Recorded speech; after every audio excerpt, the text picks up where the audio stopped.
Hey y'all, welcome back to Twin Oaks Family Farm in rural southeast Ohio, USA. We're going to take a look at the Cornish Rock cross meat chickens. There's 98 of them, so this flock was 102 to start with. We lost a couple super early on and down to 98 and 32 days old, raising them to 44 days old. They'll go to processing. That's been set up and it's scheduled for November 30th, 2023. So actually, we're walking into their little grower pen. The lighting will improve here momentarily.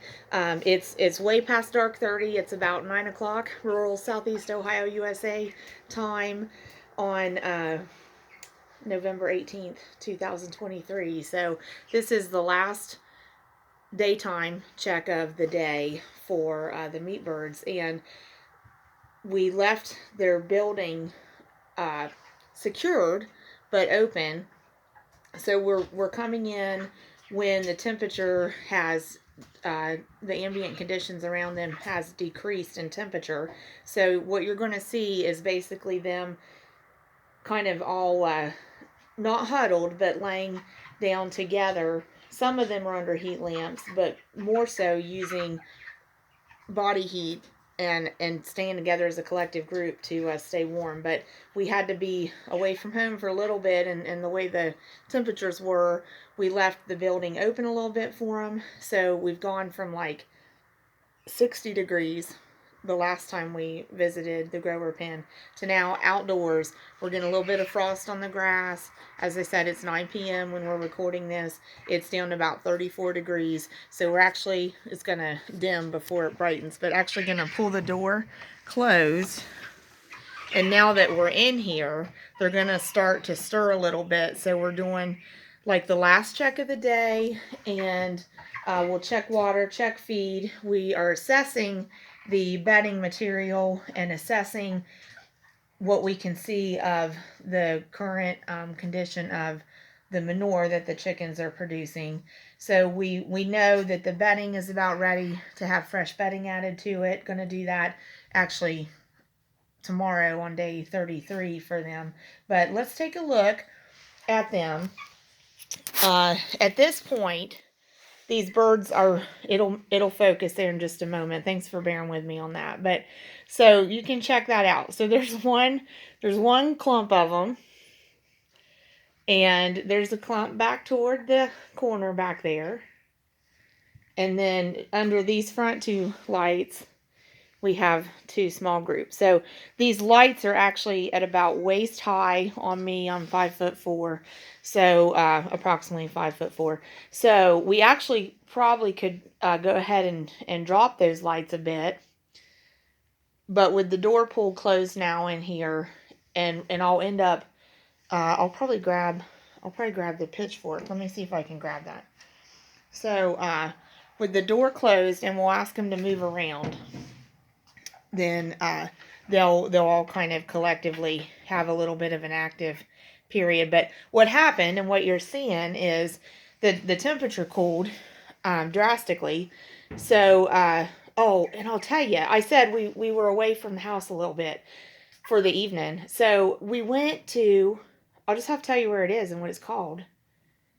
So I'm kind of, I guess you'll just have to bear with me on this. I'm kind of putting in a good word for a local thing in my area that we just love, that we just think is wonderful. So where we went this evening was in McConnellsville, Ohio, to the Ohio Valley Opry, and it's a live music performance, phenomenal talent. And so they put on a show in a historic theater in McConnellsville, Ohio.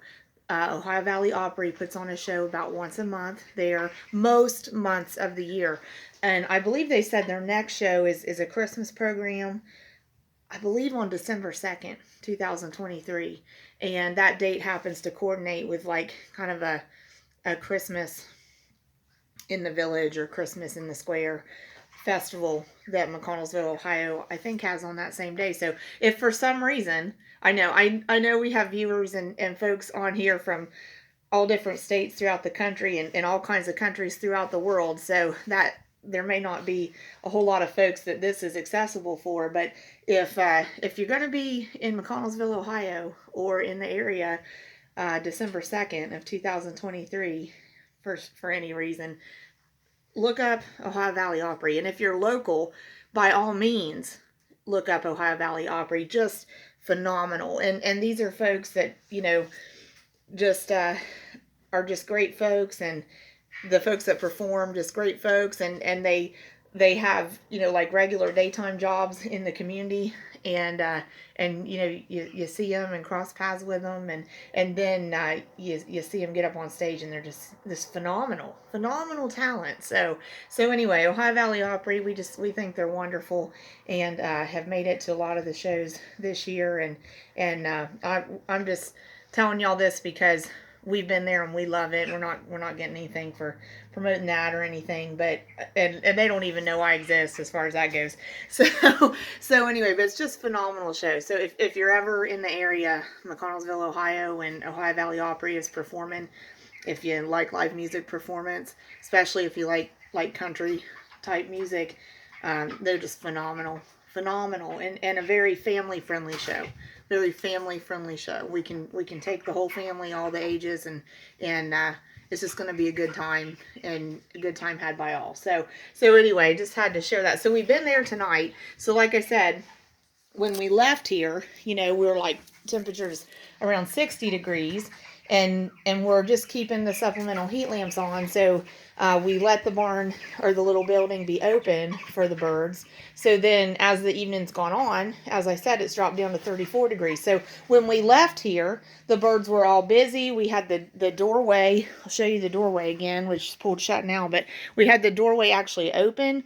And, several of the birds were outside enjoying the relatively warm temperature and the sun that was out, and so they were spread out all around the pen, all around here, and they were active and busy. And you can see what happened then in that 60 degree range, dropping down to 34. They decided they're chilly. They came together collectively, kind of relying on some body heat. And so let's see what happens if we can get some of them to get up. So we do want to get them up. I had kind of started to say and didn't get it said. So they're really not, they're really not wanting to get up. But that, I'm not actually touching them with that. I'm just kind of taking it over their backs. Chickens are really sensitive to anything overhead. If you see chickens outdoors and like a hawk, flies over, really any kind of birds fly over, they are aware of it right now. Like chickens just have a super hyper awareness. We're just getting them to move. We're not doing anything mean to the chickens. We're helping them actually get up, get some strength training reps on those legs, get the circulation going, move around, and they'll get up and they'll remember then to go to food and water. That's one thing about these Cornish raw cross meat chickens. When they lay down and they get cozy, like they'll just stay there. And we want to get this bunch of them out of here, because these ones further back, they're like trying to figure out how to get out of there. They're not real good about that. Smart comes and goes with meat chickens. Sometimes they seem really smart. Other times they don't seem so smart. So see there, look at that. Bunch of them, we got them up, got them moving. Oh, they're like, oh yeah, we're thirsty. Oh yeah, we're hungry. So, they'll like get cozy and stay in one place and kind of not go to food, not go to water. So one thing I was starting to say was, we knew we could leave, had these birds been younger, trying to get that one out of the corner.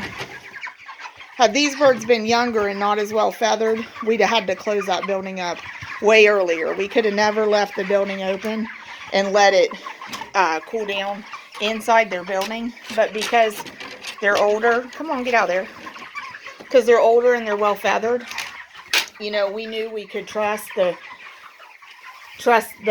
they were going to stay warm enough until we could get back and close the door up, right? So anyway, we're exercising them. We're asking them to remember to go eat, go drink, that'll help them get their circulation moving around their joints and legs, and that helps their well-being, and they'll get up and go drink, go eat. So that's what we want. We want to see them move around. We got about 20 seconds left of recording. So 98 birds, 2 we're watching are in heart distress, and we know it's heart distress. We do monitor manure quality. Manure looks healthy from all these birds, and we got the building closed now, so it's going to regulate that temperature to warm it a little bit for them so they'll be comfy and cozy. So we'll check in with you again. Please subscribe to our channel here, y'all.